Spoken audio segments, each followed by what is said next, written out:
Welcome to episode 71 of the 5-Minute Investor, the podcast where we break down stocks at the heart of two stories shaping your investing week. I'm Trevor Abbas. And I'm Jonathan Brown. Each week, we bring one stock, one headline, and one reason investors should care. This week, with about 40% of U.S. citizens qualifying as obese, about 30% in Canada, and more than 1 billion people affected across the world, weight loss drugs have stepped into the pharmaceutical landscape as a convenient solution to this debilitating disease, presenting investors with numerous publicly traded companies worth considering for a potential investment. John gets us started with a well-funded biopharmaceutical company with a flagship drug candidate in advanced development. All right, check this one out, Trevor. Structure Therapeutics. It's a clinical stage biopharmaceutical company that trades under the ticker symbol GPCR on the NASDAQ. It develops oral therapies to treat various issues, like what we're talking about today, weight loss. It also has a $3.5 billion U.S. market cap. Okay, John, how is Structure Therapeutics planning to compete in that market? Well, you may have heard about GLP-1 drugs. They're a class of medication that helps lower blood sugar levels and promotes weight loss. Many of these new weight loss drugs, like Ozempic, are an injection. But Structure wants to compete by releasing an oral option for people who just don't like needles. So how effective has Structure Therapeutics' weight loss pill been in clinical trials so far, I wonder? From what I've read, back in March, Structure Therapeutics said its once daily pill helped patients lose around 16% of their body weight compared with a placebo after 44 weeks.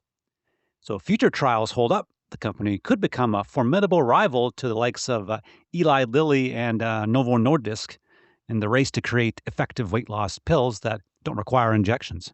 And has the company's investor base shared this enthusiasm? I'd say yes and no, but I found a decent opportunity for newcomers here. Structure Therapeutics stock, it's down about 25% since the year began, but it is up 10% since May, and is also up over 150% since this time last year. Anyway, Structure Therapeutics isn't the only smaller player trying to challenge the industry's heavyweights here. Trevor is going to tell us about another company that is turning heads on Wall Street. That's right, John. I'm focusing this week on Viking Therapeutics, ticker VKTX on the NASDAQ, market cap 4.33 billion US, a more up-and-coming name in the weight loss drug space, whose pre-revenue operations haven't stopped it from delivering a six-bagger return since 2021, driven by a promising development pipeline. Now, as far as Viking's products go, what's carrying the most weight in terms of fostering the company's reputation today and into the future? Well, that would be its flagship drug candidate, VK2735, a dual GLP-1 and GIP receptor agonist, which is on track to become the first dual agonist available in both oral and injectable formulations. The drug's differentiated ability to stimulate both of these essential gut hormones while posting weight loss results that rival competing products has investors and the industry at large waiting with bated breath as phase 3 clinical trials for both formulations kick off later this year. Interesting. How about the rest of Viking's pipeline? Anything of interest there? Well, there are a couple of initiatives worth mentioning.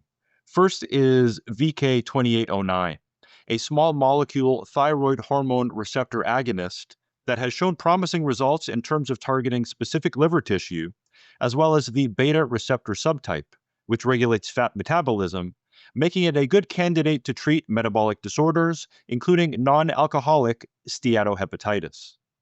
In a recent phase 2b study, patients receiving VK2809 showed statistically significant reductions in liver fat content from baseline to week 12, posting a median relative change from 38% to 55%.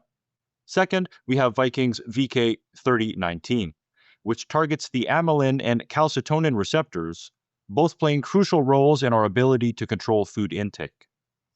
Preclinical data showed VK3019 to reduce body weight in mice by up to 10% over a 24-week period, accompanied by improvements in key metabolic markers, including blood sugar, setting a prospective tone for a phase 1 clinical trial in 2026 to strengthen the case for the drug as an alternative or complement to GLP-1 or dual GLP-1 GIP agonists.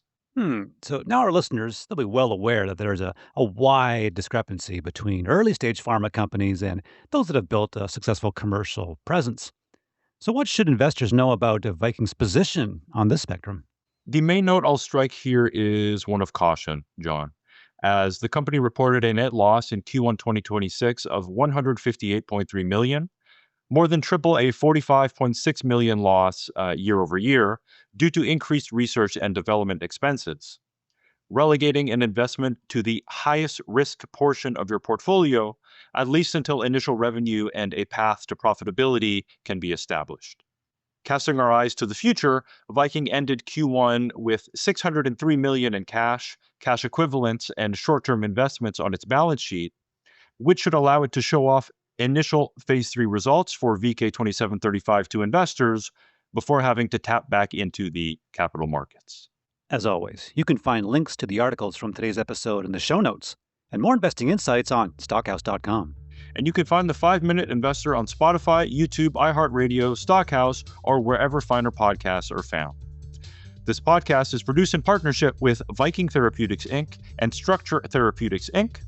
and is intended for informational purposes only.